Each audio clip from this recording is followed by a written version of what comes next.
Personal injury law has been the same for a long time. Big egos, greed, and sleazy. What is up, everybody? Good to see you. JT Raw, the Bricklayers. What a group, what a group, what a group. Appreciate everyone. Football season, college football's over, just NFL. I don't like the Eagles. I don't like the Chiefs. So I got a rooting interest this weekend, which will be good. Add Levi Edwards. I don't have the time yet. 1 o'clock hour. He'll call in.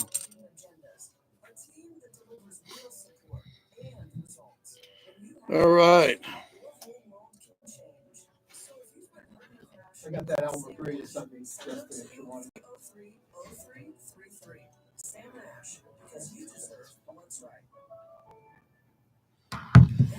All right. Yeah. Good day today. Nice night. I got a nice dinner plans. I got some friends in town tonight, which will be good. Going to see the Eagles tomorrow at Sphere, which I've only heard great things. Everything I've done at Sphere has been over the top great. I'm an Eagles fan. And little mellow rock and roll show, which will be fun.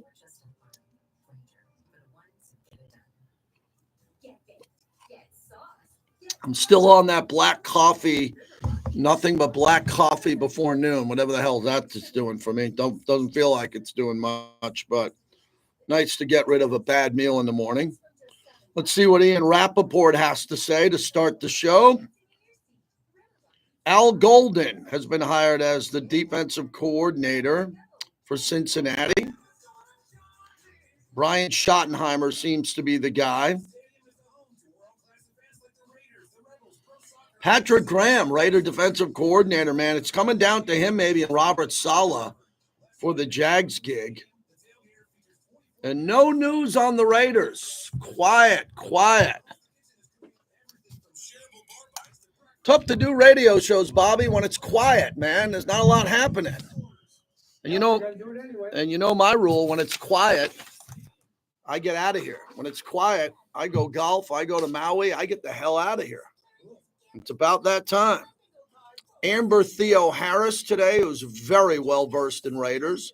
Levi Edwards. Yeah.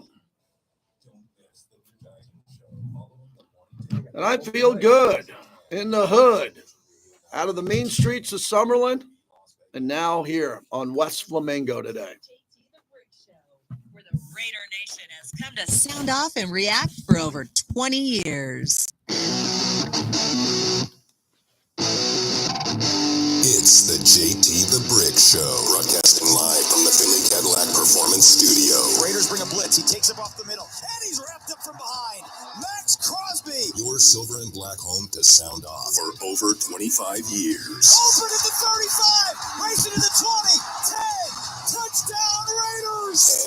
And now, here's JT the Brick. Out of the gate, JT today on another day as we begin on the flagship of the Silver and Black, Raider Nation Radio, on the live YouTube feed at JT the Brick YT. We're on Las Vegas Sports Network.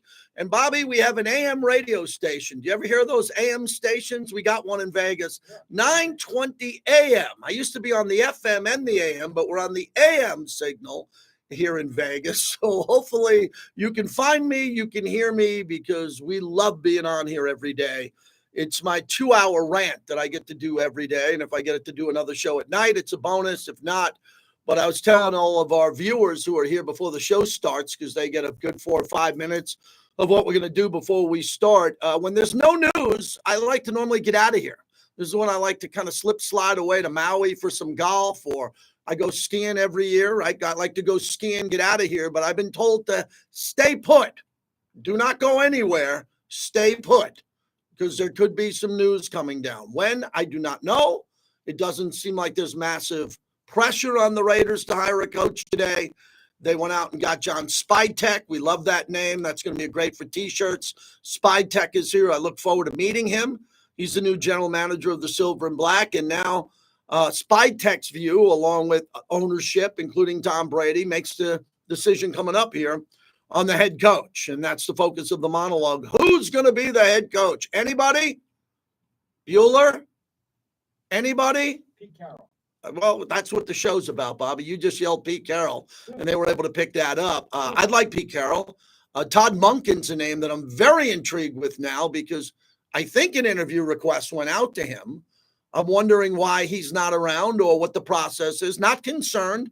There is a connection to Monken and Spytek, which is a good thing. I'm assuming there's a lot of connections to John Spytek with other people out there now, and he's going to have an opportunity to get on the phone and conduct interviews and do all this. But time's ticking. Okay, time is ticking, and you know me. If you know me well, you know I hate the clock. You know, I just sit there in my seats in 132 at Allegiant, and I just stare at the clock. And people say, excuse me, can I get up? And I'm like, all right, but don't take my eyes off the clock. Clock's always ticking on the Raiders, isn't it? Clock's always running. Clock's always running against the Raiders. And I'm like, come on, hurry up. Come on, man, I need the answer. And I'm not going to get the answer today, I don't think. But maybe we'll be surprised. Maybe there'll be Ian Rappaport or Adam Schefter. They seem to get it first, and we'll have something here by the end of the show before Q Myers. Fans are all over the ice, as I like to say. I got John Gruden fans. I got Pete Carroll fans. I got Todd Monken fans. Everybody's all over the place here, man, and that's kind of cool. I said yesterday when I went home, got a nice run on a tweet. Yesterday was a fun day. Bobby and I left relaxed. I can't tell you the last time I left this studio where my heart rate wasn't too high, where I was relaxed. Yesterday was just a great show, great guest. We got another one for you today. No one yelling, no one panicking, no one saying we suck. Oh, it's over. Oh, we're behind. We're going to lose. Oh, no. Yesterday was just really nice. Everybody was like, okay, we got the GM we wanted, and we got a very good GM. Very good, highly placed future GM in this league. We got him first. He was gone. A lot of people wanted Spytek to be their GM. We were able to get him. The connection to Tom Brady. They were teammates in Michigan. Outstanding. And I said the same thing about Dave Ziegler, who was working his way up the ranks. Mike Mayock had no experience as an executive. He was a TV guy. Very good at what he did as a TV guy. And then you look around at Tom Telesco, and Tom just got here and he's gone. And Tom had experience, but he worked for an ownership group in the Chargers who were really bizarre because you had the owner and Dean Spanos and his sons. So no matter what, you had to run it by them. Mark, you can run a lot of things by Mark Davis, football related, and Mark's pretty good. If you run anything by him, Mark Davis, if it makes the Raiders better, or you can convince him that it makes the Raiders better, Mark Davis never gets in the way, right? Mark is really good at that. Even his critics will say what Mark does, if it makes sense, if he's not the expert on that particular candidate or whatever, they got the Corn Ferry, they got the group looking for the candidates now. The Raiders are very buttoned up. They got new owners, 3 new owners in the decision room. So you can tell right there, the owners really who put in a lot of money recently to buy into this team, they got a voice here. They're listening. I'm sure they don't have expertise, but that's why you hire a group to find those candidates. And then you interview them and you look for the best spot. So that's where we're at today. And there's not a lot of, Pete Carroll and Robert Saleh. Was that 2 weeks ago I was talking about Pete Carroll? It was somewhere in the 2 week ago cycle where I was like, Pete Carroll as defensive head coach and Robert Saleh getting the title of assistant head coach. Man, that sounded really good to me. I mean, I really like the sound of that. Vinny talked Pete Carroll first. I jumped on it. I like Ben Johnson. By the way, Ben Johnson met the media. He looks to be a home run. I mean, he's knocked it out of the park. This guy's coming through the television. He's really excited to be there. And I was right on that one. Not right that he would take the Bears job or not the Raiders, but I thought that he wanted to stay in that division and be with Caleb Williams because they got a quarterback there. So that's a good fit for him, and he's gung-ho to be with the Bears. And what's interesting about this, Bobby, and we were talking about this before the show. Very interesting point. The Bears look toxic when it comes to the McCaskey family, Ryan Poles, the president and the GM. And everybody was led to believe that Ben Johnson wouldn't go to the Bears because there were too many cooks in the kitchen. There were too many chiefs. That was going around everywhere. And he took that job. And the Raiders decided to clean out the coach and the GM to make it more appealing, and he passed on that. So we're sitting here trying to figure out, and from watching some of Ben Johnson's appearances, It seems like he just wanted the quarterback. Like he got Caleb Williams handed to him, and that was the decisive move. I think the Raiders would have paid him more. I think he would have made more with no state taxes. I think he probably would have had more power than he has in Chicago because there's layers above him now. But I think the quarterback, who didn't have a very good year, by the way, and Caleb, he didn't have a very good year at all. But the coach now knows he's got a quarterback. And if you want to survive in this league, I don't mean to be Captain Obvious. If you want to survive in this league, you better have a quarterback. And you better have a really good one. Look at what Jaden Daniels did. I'm going to get into Jaden Daniels a little bit later on in the show. I spent some time this morning, and I charted Jaden Daniels, the quarterbacks that are remaining. I charted them all and tried to figure out when was their last loss. When they lost, did I see a trend? And I think you'll be interested in that next hour in the show. I'll get to that. I looked at Jaden Daniels, Jalen Hurts, Patrick Mahomes, and Josh Allen. And I just looked at who they lost to. And you see something when a quarterback loses. And I'll share that with you coming up. Levi Edwards in hour number 2. He's got a new podcast through the Raiders that they're looking back on some cool stuff. He'll join us. And then at the bottom of the hour, Amber Theo Harris, who's very good. Sirius XM, she's our teammate here, and she's very opinionated. And she's been very opinionated on the coaching hire respectfully. So she's going to be our guest in the bottom of the hour after the monologue. And then I open up the phones for you every day for just 2 hours. Bobby unlocks them. They're locked up there in the Rich Eisen show. Then Bobby unlocks the phones, and we try to find people that are entertaining, informative, and can add to the show. That's all. And if you don't, you're not getting on. And if you're not any good, you're going to probably get cut off. And if you're really good, I'll buy you chicken wings and give you a Grimaldi's gift card. You know, that's what we do here. It's very simple. We want to have people on here who can sound off and have a firm opinion in a very vocal fan base of the Raider Nation. 702-365-9200.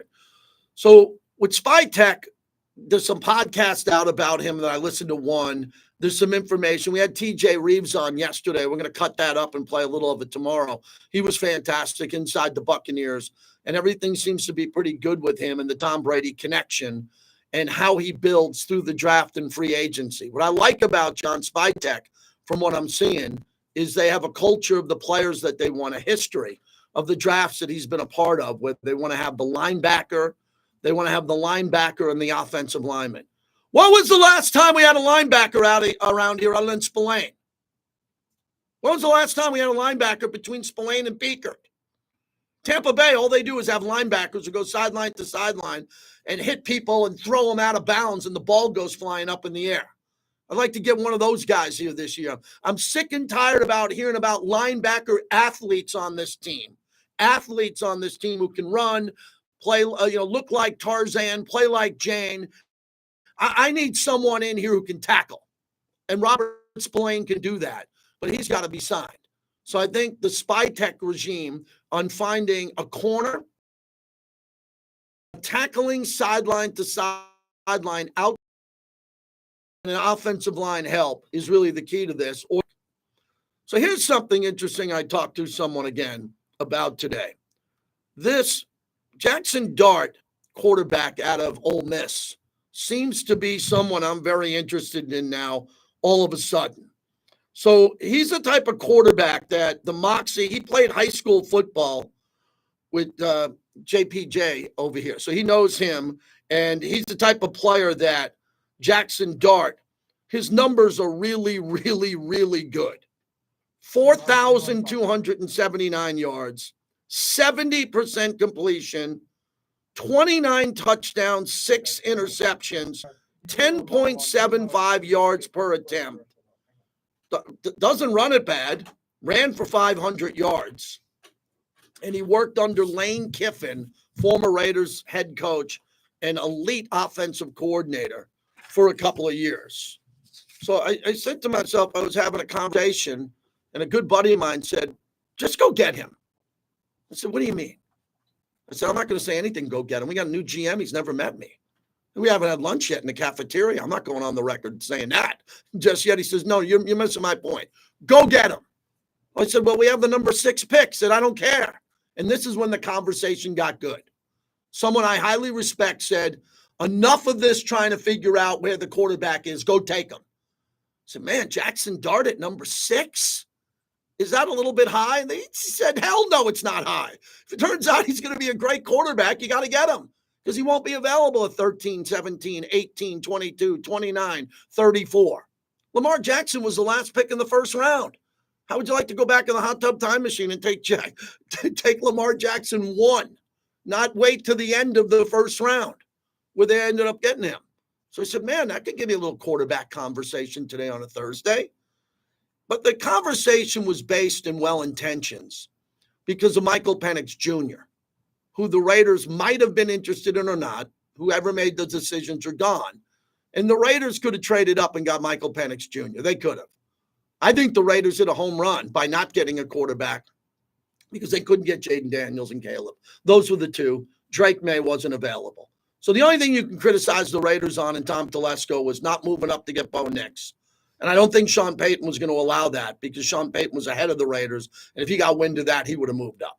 So I think you got to throw Bo Nix out. And so really Michael Penix Jr. was the only guy that the Raiders could have drafted. And I didn't sense they were going to trade up for Michael Penix Jr.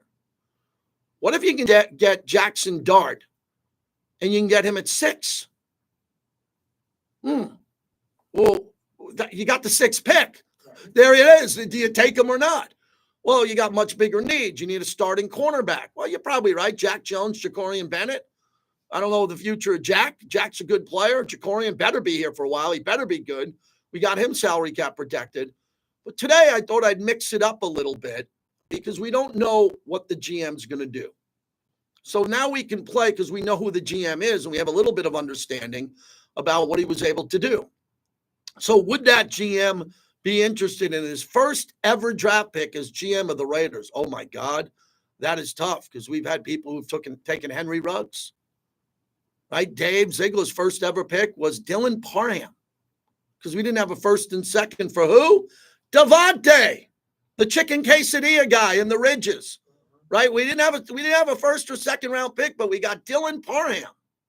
I'm okay with Dylan Parham in the 3rd round. We'll see what his role is going to be going forward here. So if you're the first-time GM of the Raiders, I'm fascinated by this topic. Do you want to trade up with that first pick and tell the whole Raider Nation, man, I am balls out. I got the 6th pick, laughs at that. I'm going up to 2. I'm getting Shador at 2 or Cam. That's what I can do. You sit there at 6 and go, best available. And the highly important source I talked to today said, this is the best available draft. It isn't a quarterback draft. It's one of those best available guys. You can get the best available player at number 6, no debate. Starter, going to start instantly. And you got another starter to go along with Jackson Powers-Johnson, Brock Bowers, and the rest of the starters are coming here. But with Dart, it becomes interesting because I don't care where you take the quarterback in the first round. If you take him 27, 29, 6, 4, just get him. Go get him. No one's going to care. If he ends up being really good, Derek Carr in the 2nd round, first pick, whatever, good player. Very good player, Derek Carr. Over the years, no one cares. No one's sitting at a signing as you're asking for an autograph going, you were in the 3rd round, Russell Wilson, Joe Montana. How many times did Joe Montana hear? You're in the 3rd round, Joe? Never. It's how many Super Bowls? 4, Joe? So I'm not saying Jackson Dart is going to be anybody. But what I think is a unique topic going forward here is we have a brand new GM. The team needs a quarterback. I've been very gracious and very respectful to Aiden O'Connell, right? I think Aiden O'Connell's a great young man. We need a quarterback. Okay, we need a young or a veteran quarterback. And then I saw something on Twitter today from a fan, and again, I don't have it. I didn't screenshot it. But, they brought in Tom Brady at 43 to win a Super Bowl in Tampa, and Aaron Rodgers is 41. So I told the gentleman I spoke to at the end, we ended the conversation in the parking lot here. And I said, man, Aaron Rodgers is freaking great. What a great player Aaron Rodgers is.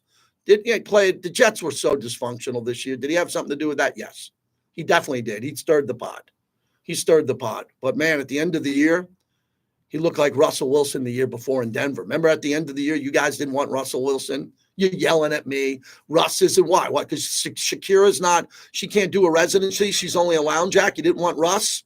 Reports are today he's negotiating with the Pittsburgh Steelers on a new contract. We didn't want him. We didn't want Baker Mayfield. Hand delivered to us, both of them. hand delivered to us. Both of those guys didn't want him for whatever reason. Fine. We went in the Gardner Minshew road. I get it. But now the quarterback after Cam Ward and Shador, who's going to be the quarterback that John Spytek can get? Because do you all agree we're going to get a quarterback pretty early in this draft? Like, I can't imagine not getting a quarterback under any circumstance in the second round or third round. Like, if we don't get it in the first round, if we're picking at number 6, we the Raider Nation, and the pick comes in, and it's a great player, star stud, we get him at 6, great. That's the pick. I got to imagine trading into the first round to get a quarterback or taking a quarterback with the next pick sounds pretty smart to me. And then now you got a quarterback. Aiden went in the 4th round. You get a quarterback in the mid part of the first round, late in the first round of the second round. So you have that guy competing against Aiden, but there is one other problem. You need a veteran quarterback. Ooh, then who do you get? Sam Darnold? He's available. Kirk Cousins? Connections all over the place. Who do you go get? So as we're sitting here and I open up the show, it is very complicated. And I think the good news for most Raider fans, and they'll admit this, the Raiders fans are happy in general. Majority of Raider fans are happy. Tom Brady is in the room now for the quarterback position with John Spytek.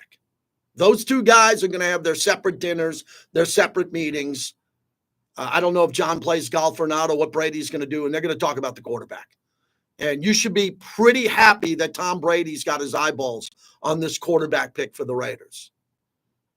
Pretty good stall for 19 minutes, Bobby, without a coach, huh? One of my better ones. Don't got a coach today. Got John Spytek. If you didn't get a chance to talk about the new GM hire yesterday, 702-365-9200. Again, I want to say this. Todd Monken is a guy that makes more and more sense to me every day. The offensive coordinator from Baltimore, Brock Bowers, offensive coordinator in Georgia. I don't have any specifics. I've reached out to people on the interview process, the Raiders putting out for the interview process, and either the lack of response or an interview request there. I would think that that'd be a pretty important guy to talk to in person at some point here, and there is a connection to Monken and Spytek. So I would assume that could happen here. Pete Carroll seems to be the choice that everybody else is talking about around the league, but there is a little bit of a Raider lull into national media attention now because the Raiders got their GM and everybody's focused on Aaron Glenn to the Jets and Ben Johnson going to Chicago. The other big news today is Mike McCarthy's still available. So this is a game of deck chairs, right? We're playing musical chairs. There's going to be a chair that's not there. And then the Jacksonville job where Patrick Graham, our defensive coordinator here for the Raider Nation. Patrick Graham is a finalist, man. It looks like they're down to 2 in Jacksonville, and Patrick Graham is one of them. You might say, how is that happening? Patrick Graham is a well-respected football guy there. I don't think he's going to get the job. If he does, I'll congratulate him. But I don't know what his future is going to be if he's not the head coach of Jacksonville. But he's on that list, and it looks like Brian Schottenheimer will be the head coach of Dallas, which just goes to show you Jerry can't get Dion. For whatever reason, Dion's playing his cards tight because Dion wants to coach his son. And Dion's kind of getting that wake-up call where, well, we can't guarantee where your son's going to go. Yeah. You'd like to coach your son, then you got to go take the job in Tennessee, and we'll take him number 1. Which I always thought was a good fit if Dion wants to go. It seems like Dion still wants to coach another year or 2 in Colorado. It looks that way, which I'm surprised. I thought he'd set up Colorado and then bolt for the money. The Dallas job doesn't open much. The Raider job has opened up a lot in the last 20 years, a lot. So people are looking around wondering what's going to happen with that. So that's the monologue brought to you by Tito's Handmade Vodka, the original handcrafted vodka out of Austin. Have yourself a Tito's. I will have a couple of Tito's tonight as I got a friend in town, my good buddy Eric and his wife Sandra, coming in for her birthday. We're going to be over at the Cosmo, having a nice dinner and kick off a big weekend. I'm going to the Eagles tomorrow night. Let's get some Eagles music in if we can.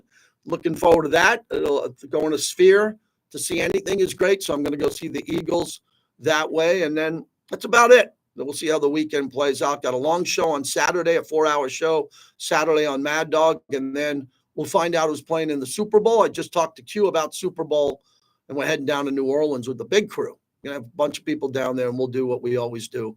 Looking forward. My son's going to the Super Bowl, so it's the first Super Bowl I'm going to with my son, who's working and has a cool job, and he's going to be down there. So I'm excited about that. Mark in the Bay Area. Mark, start us off. What's happening? Call.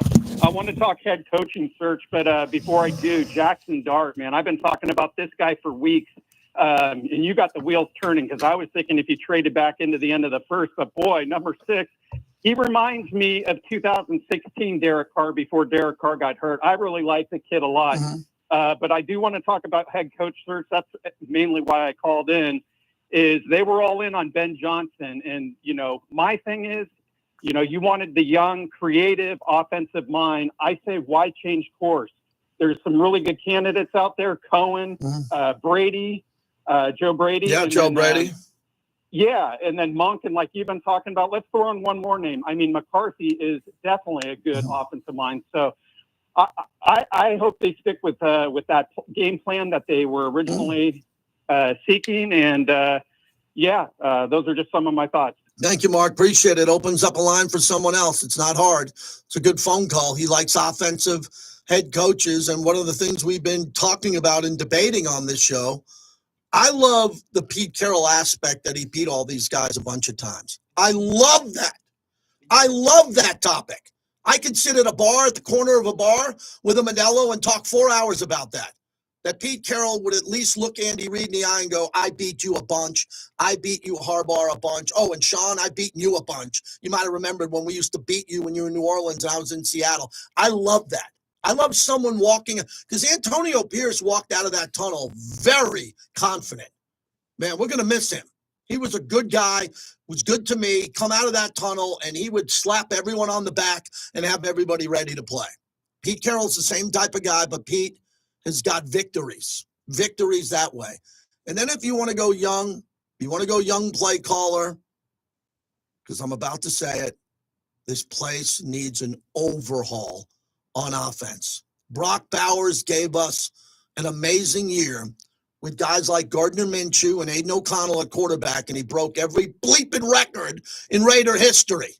And he's a tight end, not even a wide receiver. Okay, so we're good on that. I just want an offensive play caller somewhere, head coach or offensive coordinator, whoever they decide it's going to be, who's going to have them running sprints at training camp, going 4 wide and knocking heads off and throwing the ball and having a running clock and playing faster. That will happen some point in my career here. At some point, they will have an offense that will break and come out for the first drive and play like their hair's on fire. I have not seen it. And there were some really good offensive coaches here. I got to go back to Coach Gruden, who loved a bunch of different plays and some speed. We've been waiting to get someone in the building who is really enthused and energetic to be ass-kicking fast on offense. You know what I mean? I've been talking about it till I'm blue in the face. Someday it's going to happen, and I hope it's here. I hope it's here soon. We're looking for a head coach. That's a cool topic on a sports radio station if you want to get through. 702-365-9200. Grimaldi's. Coal-fired.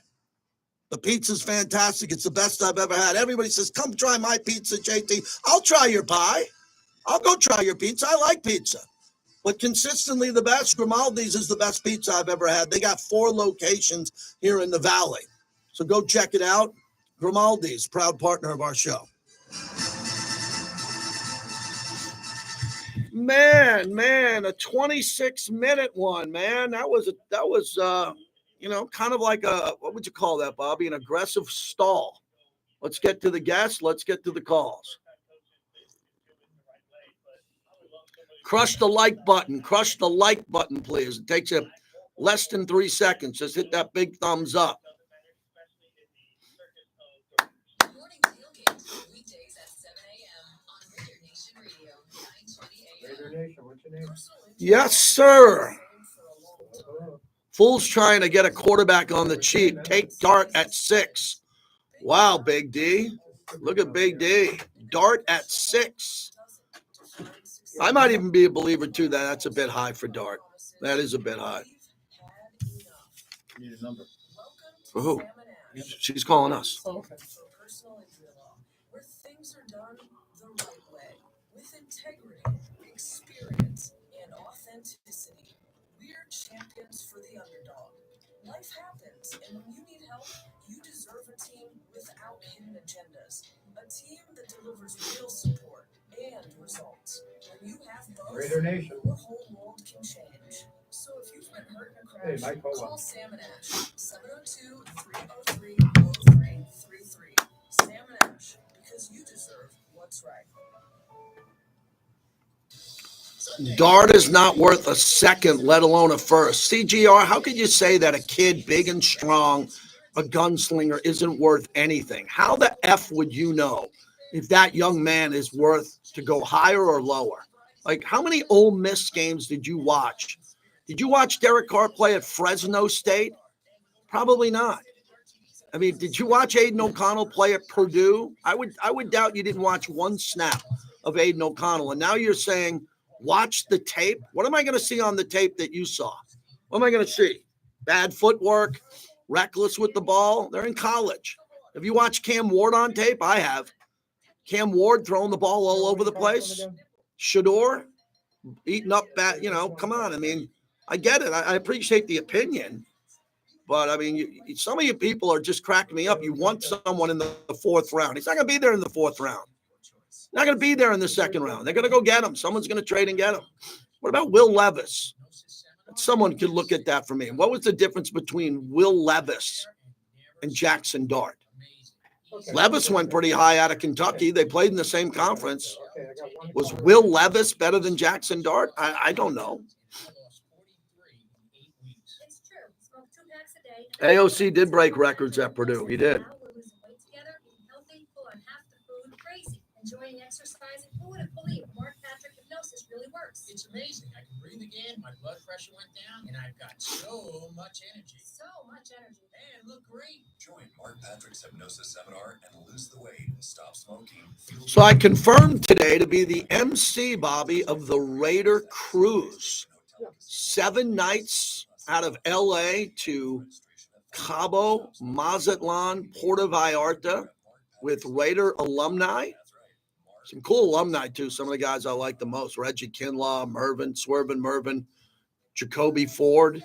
Some guys that I like. Some surprises. So they'll have me work about 2 hours a day on the cruise, maybe an hour a day, an hour at night.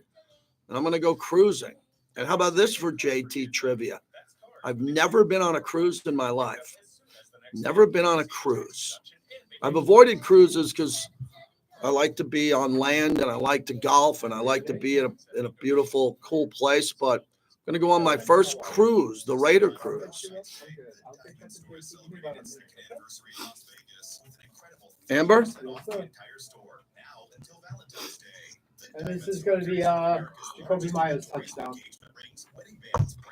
Necklaces, earrings, and unrivaled custom jewelry. This Valentine's Day lunch you'll never forget with dazzling diamonds from the Diamond Store, where the entire store is 30% off. Official jeweler of the Vegas Golden Knights, the Diamond Store in Boca Park next to Kona Grill. Welcome back to the JT the Brick Show, brought to you by the Casa Verde Law Group. If you get injured in an accident, call 702-222-9999. So Aiden O'Connell starts the 4th, 1st and 10 on the 33. Pump fakes to the left, takes the shot, deep down the left sideline. Open man at the 5 is Myers, catches, walks in, touchdown Raiders. The pump fake throws the defense, and Myers down the sideline. He has run one in, he has caught one, and the Raiders in full control here on the first play of the 4th quarter. Jason Horowitz on the call. JT back with you as we are brought to you by Remy Martin, Team Up for Excellence. A Remy Martin Cognac is the way to go. Team Up for Excellence, our long, proud partner. First person I thought of who I wanted to talk to today was Amber Theo Harris, our teammate from Raiders Game Day, all the platforms she's on, Silver and Black Show. She does so much for the team, and she's one of the most opinionated NFL sports talkers out there. Amber, how are you? Good. Thanks for doing this.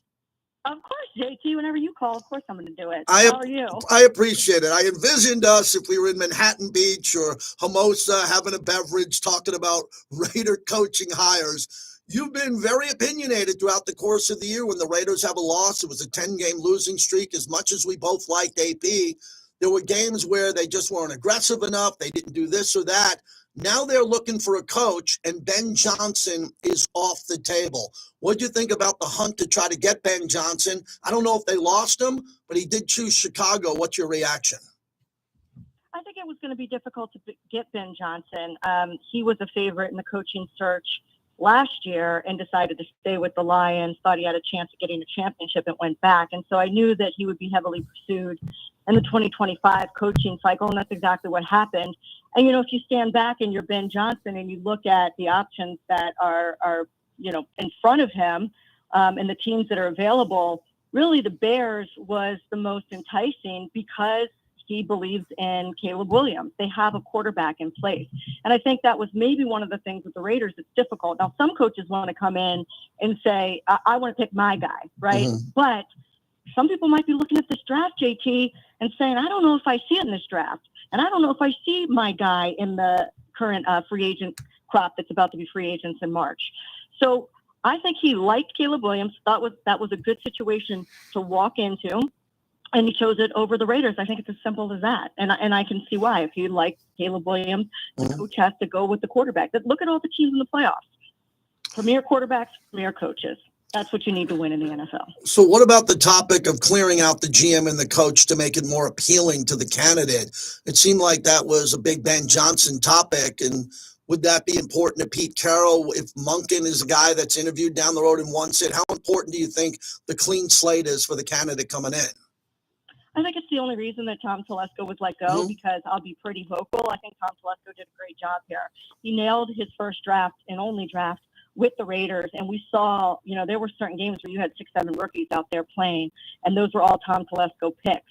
I think probably where Tom Telesco went wrong was not coming up with a viable answer to the quarterback situation. Of course, we heard rumors that, Antonio Pierce wanted to move up in the draft and maybe go after a Jaden Daniels. And whether or not that was truly available, I don't think the Washington Commanders were moving off that pick no matter what. Yes. But, I think that's kind of a moot point. But we don't know if there was ever an attempt or if that was squashed. But the bottom line was Tom Telesco didn't give Antonio Pierce a viable option at quarterback. But otherwise, I believe he should have been given an opportunity to stay. I think he's a good GM. The problem is, like you said, the clean slate is very appealing. I think it was, and this is not inside information, I think it was Tom Brady's call. I think Tom Brady knew in order to get a premier coach, starting off with a completely new regime was probably the best bet. And that to me is why they delayed in letting Tom go, because they wanted to be able to bring in a clean slate. And also, it looks like Tom Brady knew who he liked. Yeah. And it was a guy that he's worked with before, and that's John Spytek. And there's a lot more than him just being an assistant GM in Tampa that goes back through their relationship. And I think it's funny, JT, that everybody's looking at all of Brady's connections with the Patriots, and nobody looked at all of his connections with the Buccaneers as if he didn't win the Super Bowl with the Buccaneers, as if he didn't know what was going on in that organization and might be picking talent off from that organization. And I think now that John Spytek is here, all of a sudden Liam Cohen might seem like a natural progression, the offensive coordinator there with Tampa Bay. And that's just a guess. Perhaps that makes more sense of them being a tandem coming in. Amber Theo Harris joins us. Over the years of you covering Pete Carroll, and I'm sure meeting him and knowing him and seeing his energy, I don't take any age issues with him at all. I never would with any human being. He's got tremendous energy, but the fact that he was a vice president in regards to football structure and a coach, he knows personnel, he knows the league. And I keep saying, Amber, my big hot button with him is he's beaten these other guys in our division a bunch. And a lot of Raider fans are coming at me hard. Well, we need someone who can coach against those guys. Well, he and Mike McCarthy are the only two people on God's green earth that I know anywhere in the world who have beaten those gentlemen multiple times. And they're the only two available, and it seems like Pete might be the front runner over Mike McCarthy. You know what? I think the last time we spoke on, I don't know if it was this show or maybe it was a Raiders podcast. I very early in this process, I said I do not think going with a first-year head coach is the right option for the Raiders. They are two-time losers in that category in a row right now, with Josh McDaniels and with Antonio Pierce. You look around the division. If you are going to coach against Andy Reid and Sean Payton and Jim Harbaugh, you need some cachet in the coaching position. This is not a trial and error, a learning situation. Not to say that a new young coach can't come in and be a really good coach. I just think the AFC West is a different beast. And like you said, Pete Carroll has the experience. Look, Pete Carroll, the last time I saw him was I think it was 2 years ago in the playoffs. It was the 49ers, Seattle Seahawks game. I was doing the sideline. I'm sitting there talking to Pete. He was jogging up and down the side. This was only 2 years ago, so I don't want to hear anything about age. He's jogging up and down the sideline. He's playing catch like he's a 40-year-old dad with his players out there. And his arm was I couldn't believe how good Pete Carroll could throw the ball. I was very surprised. His energy, his ability to connect to players. I can remember Willie McGinnis is a friend of mine. I was with at NFL Media for a long time, a USC guy. He said the thing about Pete Carroll that made us want to play for him as kids that came from underserved areas in Los Angeles, South Central Los Angeles, places like that. Pete Carroll wasn't afraid to come into our neighborhood and get on our level and talk to us. He was the only recruiter, the head coach, that would come in and not send somebody else in first. So he could relate to the players. But he's always been that kind of coach. But make no mistake about it, he's not a soft players coach. I mean, this is a guy that goes to back-to-back Super Bowls. He made the decision to make Russell Wilson a quarterback, what was that, 10, 12 years ago? Gosh, I can't believe how old we're getting, JT, 10, 12, 13 years ago, when they had just given a bunch of money to another guy.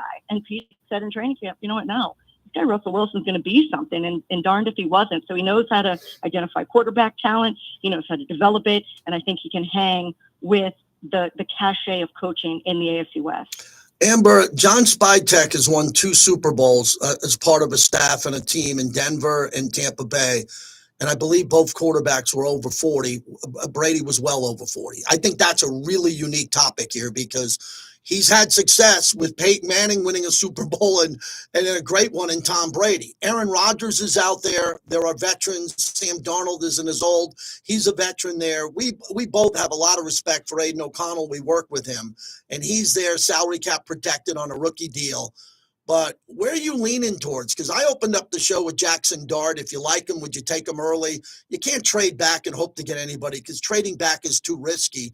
Are you in the camp of a must get a quarterback early and just park them, or spend a lot of money that we have available, and it's a lot of it, and get that veteran quarterback who instantly is going to give the Raiders 3 or 4 wins automatically?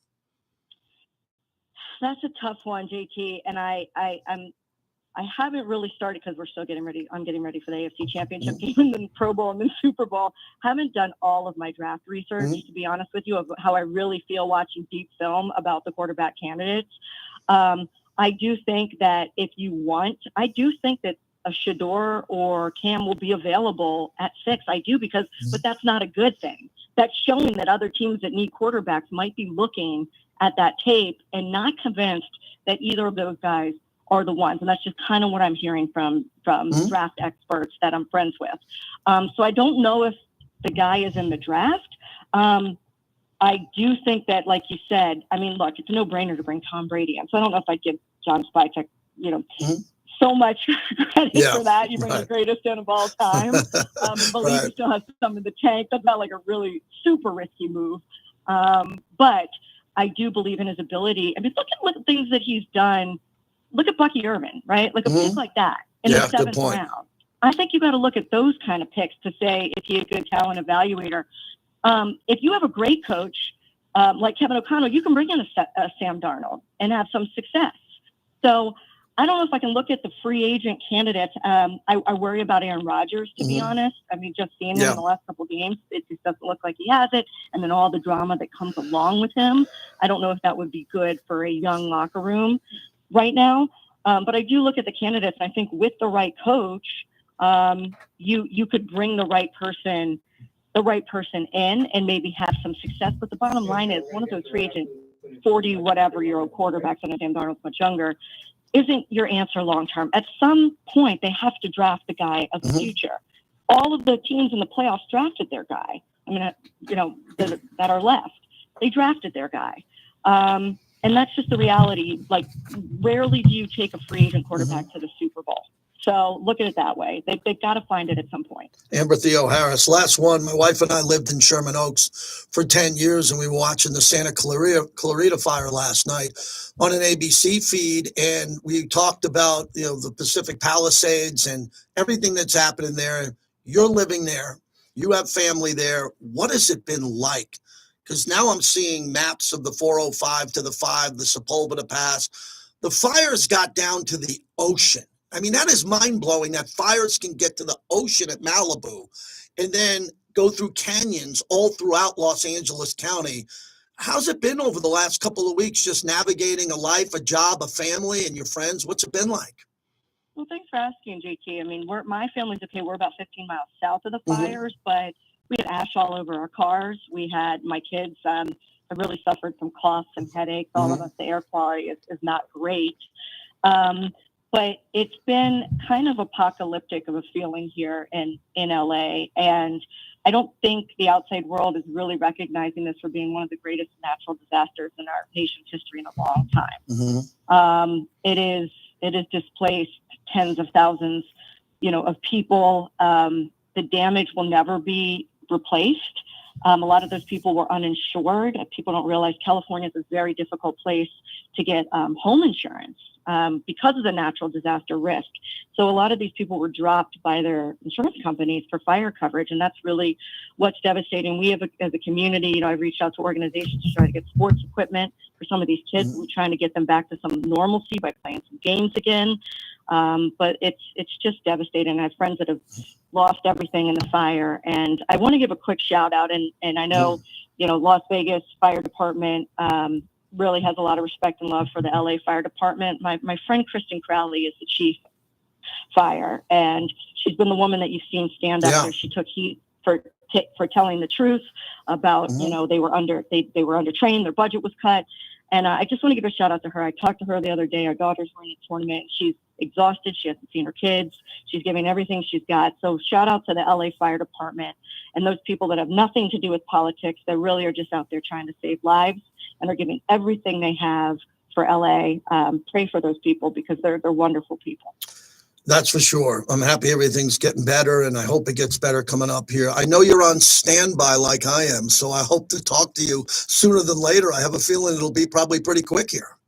I hope so too as well, JP. Thanks so much. Take care, Amber. You got it. You're the best. There she is, Amber Theo Harris. What a teammate. What's interesting is on Sundays, we do the games when the Raiders are on the road. We are in the building, headquarters. We used to be at the M. We're in the building now, and Amber's there, and she flies in from LA, and James Jones and Eric Allen, and we have lunch. They give us lunch, and we watch the games together, and Amber is there, and she is just one of those one step ahead of the play, and she's that good. Like, look at this, 3rd and 7, and there's James Jones and Eric Allen and producers. She's super sharp, really good, and happy to call her a teammate here, Raiders at Silver and Black Production. Very good to work with her there. I want to just stay on this. For a second. The firefighters. So last night was another night. My wife and I were paying attention. We found a channel. My wife's really good with YouTube. And YouTube's got a feed of the LA fires, not YouTube TV, YouTube. So we're watching the Santa Clarita fires, and they're big. These are big fires, but they seem to have it trapped. They're going through canyons and all that where there are no homes, but man, they're big fires, and they pull back, and you could see for miles. I'm talking tens of miles, fire trucks. These fire people, firemen, firewomen, they're from out of state. Imagine getting a call saying, hey, man, you're going to L.A. to help these people out, and you're away from your family, and you're in a terrain you've never been to in your life. So you could be a really good firefighter, but you've never been in this area. You've never seen these roads, and you're out there fighting a fire head on. These people are heroes. They need to be paid accordingly. They need raises. They need more money. They need better pensions. They need to be treated with the respect they haven't been treated. I'm heavy cop. I'm heavy fireman. I'm heavy emergency worker. I'm heavy military. I've always been. That will never change. Doesn't matter who's in the Oval Office. I could care less. The people who are out on the front lines in society need to be taken care of. And we need to make sure that we recruit and educate younger firefighters, men and women, who want to take over for these brave heroes and what they've been going through. So that's it with that. When we come back, Levi Edwards, next hour on a new podcast he has going and some Raider insight. And then I'm going to break down all the losses of the quarterbacks who are in the Final Four, see if we can find something with that. 702-365-9200. The Black Hole. You got to be a member of the Black Hole. They're letting you become a member for $60 for life. Go to theblackhole.com and don't miss out on the most notorious fans in all of sports. Amber was very good. As always, Amber is very good. Very good. We're going to take this to about 1:10 Pacific time. It's nice to come in here and have 200 or 300 people on the YouTube. It feels good. It feels like we got something really going good now. Appreciate that. I kind of got to do a couple of other live streams, not here at this time. Got to get more people involved at night.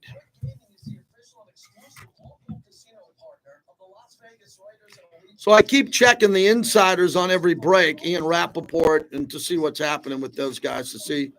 So help me out with this. Kendrick Lamar will be joined by SZA as a guest during the Super Bowl halftime. SZA. Is she known by SZA? I know this is way out of my range. No Lee Sterling today. He's traveling. SZA. SZA?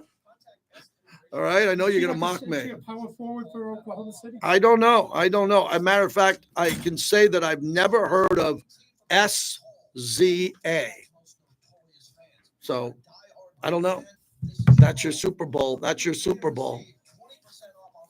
Yep. SZA. Raider Sesko says SZA. Scissor. Okay. Scissor. St. Louis's own Scissor. All right. Remy Martin is the official cognac of the JT the Brick Show. When you're celebrating any of your team's victories, celebrate with Remy Martin Cognac. XO, VSOP, and 1738. Remy Martin. Team up for excellence. Labor's 872 is opening the roads in our community to provide all of us with a path forward. Safe streets help you get where you need to go quickly and efficiently. The right path forward should never be closed, just like how Las Vegas never sleeps. Whether it's a night out or game time, Labor's Local 872 will keep building to get you there. Labor's Local 872, forging the path forward in Southern Nevada. Dish some burgers and fries and go Greek. Stefano's Greek and Mediterranean Grill with 4 valley-wide locations. Hungry for something new? Try our fresh, never frozen Mediterranean salmon. Enjoy Greek lemon potato waffles served with our delicious tzatziki sauce. Cool off with our ice cold. So Mark Andrews of the Ravens, because he had the drop, Bobby, and all that, he left the game out of the back door, left the game in Buffalo, didn't speak to the media, and didn't show up at his locker. Now he puts out a big, I'm absolutely gutted, I'm devastated, I pour every ounce. That's why it's taken me now to collect my thoughts and address this publicly, the shock and disappointment. No way. I think Justin put that up. Yeah. Oh, did you see his? Jeez. God bless that. Levi, They fucked him over so badly. Yeah, Levi 110.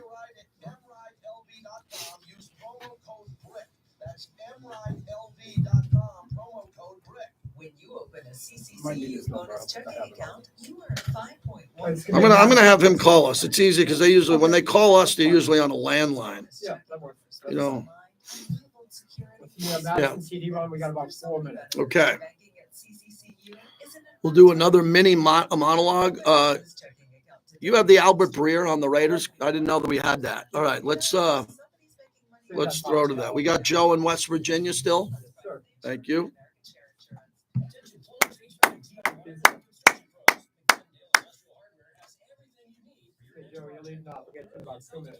Jackie Smith, good one, Big D. That was a great guy too.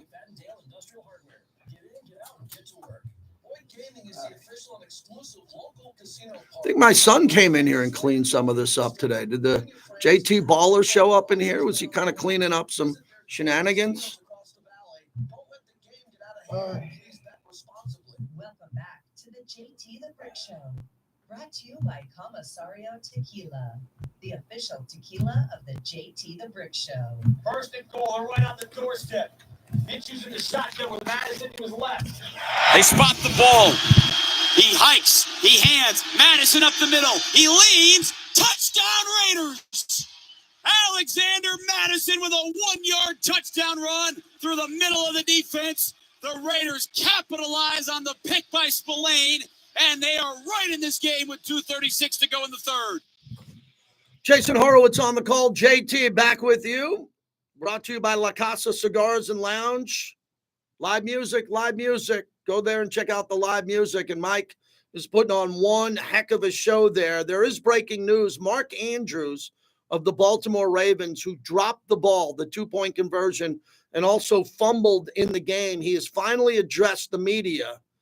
He says it's impossible to adequately express how I feel. I'm absolutely gutted by what happened on Sunday. I'm devastated for my teammates, my coaches, and Ravens fans. I pour every ounce of being into playing at the highest level possible.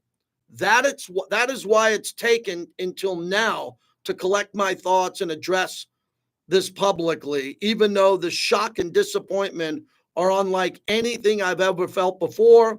I refuse to let the situation define me. Okay, let me get this in quickly. Mark Andrews made a terrible mistake. He left in Buffalo out a back door to get to the bus, to get on a plane, and he didn't address the media at the locker room. He left his teammates to do this. Great guy. Went to Oklahoma where my son was. I think the world of Mark Andrews. He handled this poorly. And then he didn't show up at his locker back in Baltimore the next day as the media was around his locker. Another bad look. You can't do that. He's still a great player. He's a great guy. No one's saying he's a bad human being. This is an example to everyone in sports. When you have a bad game, you miss the game-winning shot, you blow a layup. In hockey, you're the goalie. You let 2 in the final 30 seconds and your team loses in the playoffs. You've got to be in front of your locker addressing the media. You must do it. Everyone's done it before you.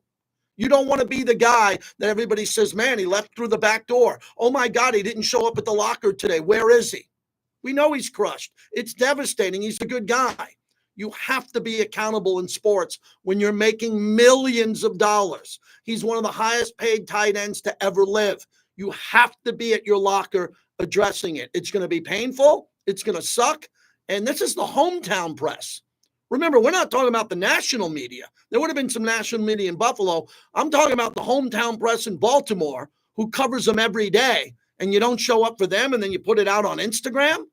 No. Sorry about that. Good guy, bad look. 702-365-9200. Here's Joe in West Virginia on the Raiders app. Hello, Joe. Good, Joe. Thank you. Hey, just real quick, I feel like no matter what coach we get, we're in a great shape, and all the quarterbacks available, multiple options with veterans. And I really like Dart, and you're right, it is the best available draft in my opinion. And I really like the Ashton Junty. That's my thought on it. Yeah, I like Ashton Junty, but I don't like him at 6. And I like Jackson Dart, and I don't like him at 6. If I'm going to reach for someone at number 6, I got to reach for a quarterback. Got to reach for a quarterback, not a running back. Yeah. Can't. But I like the fact that John Spytek or Tom Telesco before him could trade up to get a player. Remember, they traded up to get Michael Mayer to start the second round because he had a first-round grade. I thought that was a pretty good move. Levi Edwards in about 10 minutes. We'll stay on YouTube where we never break. JT the Brick YT on YouTube now. All right. Starting Sunday at 11 on ESPN Radio Las Vegas. Taverns is the place to catch all of the VGK action with over 60 locations there near you. Go to ptstaverns.com today. Modelo is an official All right, you got my full attention here. Full attention. I'm going to do another mini monologue. Another mini monologue, and then you can listen to the rest of the show however you get the show, I guess. Raider Foo is going to go to the Hawaii next month. Are there any Raider Nation out there? Where in Hawaii? Hawaii is very general. I'm a Maui guy. You got Oahu. You get the Big Island. Where in Hawaii would you like some recommendations?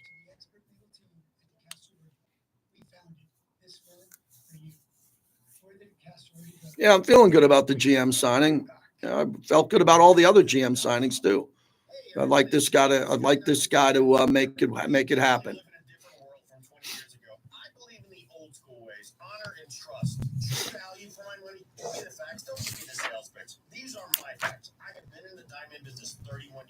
Any other breaking news today? Who believes that Jennifer Aniston could be dating Barack Obama? Why is this all over my thread? Why am I seeing this on my Twitter feed? Why am I seeing that garbage? I'm more interested in the fires and the Kennedy. So the president just released the Kennedy assassination files. I'm the only sports talk radio host ever to read the Warren Commission. You remember that book, the Warren Commission? Look at it. I read it cover to cover because I had a paper that I had to do on it, and I read it. And it took me a while, and I was disappointed I read it because a lot of it was bullshit, but I read it. It's the biggest, longest book I've ever read in my life. I'm currently reading the autobiography of Geddy Lee of my band Rush. That's taken me a while because I've been watching a lot of Netflix.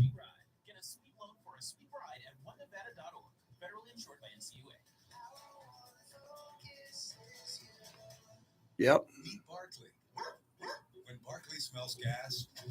All right, let's get back to this. Anything else there?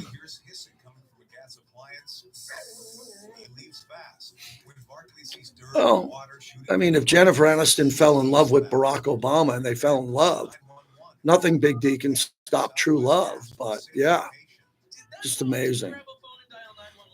The judge, yes, we just had his birthday. I wished him happy birthday and he got back to me. I love the judge. Look at that.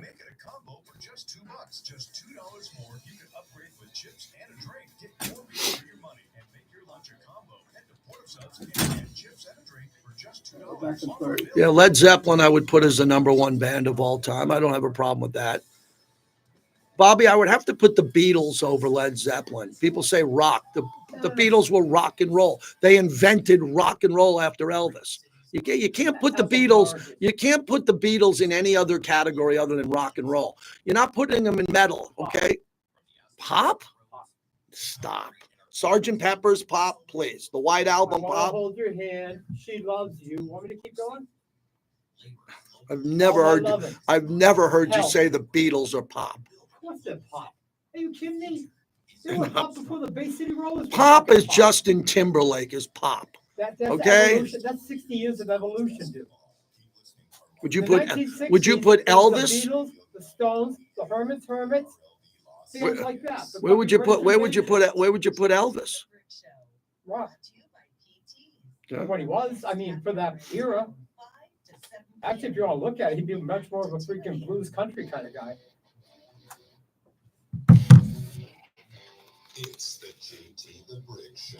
Broadcasting live from the Vinny Cadillac Performance Studio. Raiders bring a blitz. He takes him off the middle, and he's wrapped up from behind.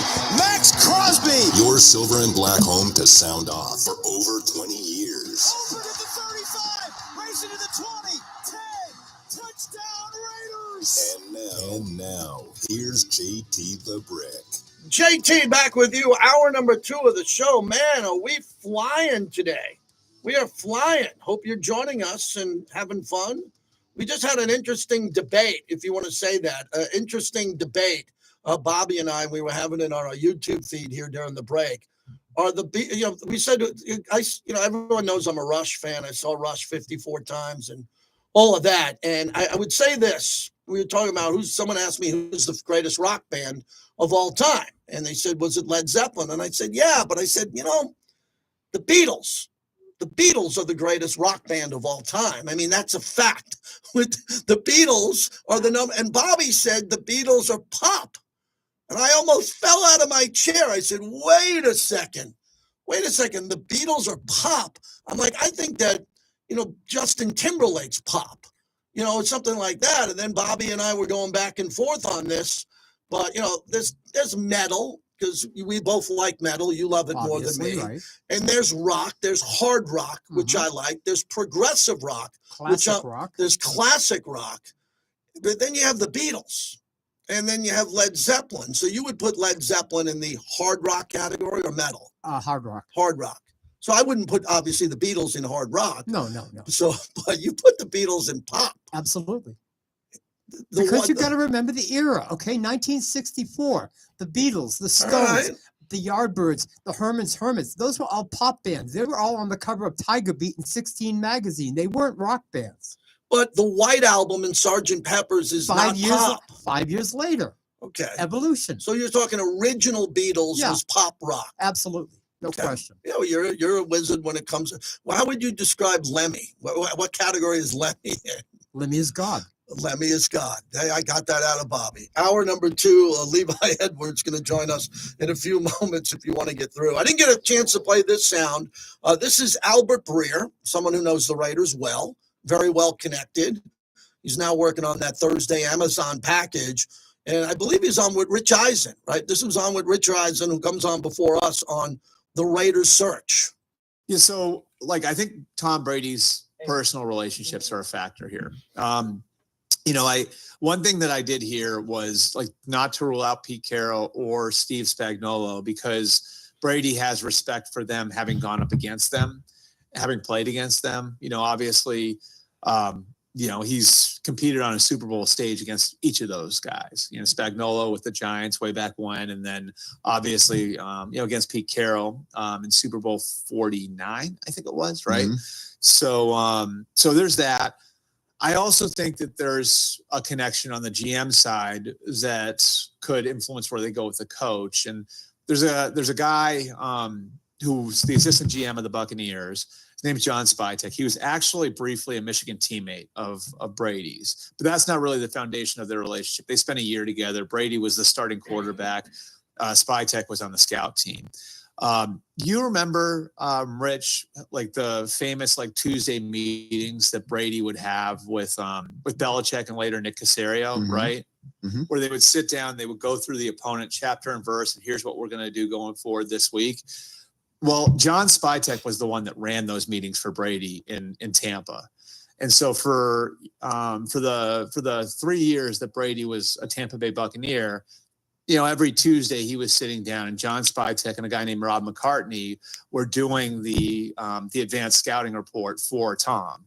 And so they were able to build a relationship there where I think it could be a factor for Spytek in potentially getting that job. And then if he gets that job, now do you open it up a little bit on the coaching side to see what he would want? So I'm not saying Spytek's got the job. I'm not saying Pete Carroll or Spagnuolo necessarily are going to get the coaching job either. But I think those relationships do matter. That's really good sound. So Spytek now has the job, and very interesting about his relationship with Brady and what he's trying to do here. So that's good content. And that's what Bobby and I do. We try to find other content so you don't have to hear my voice.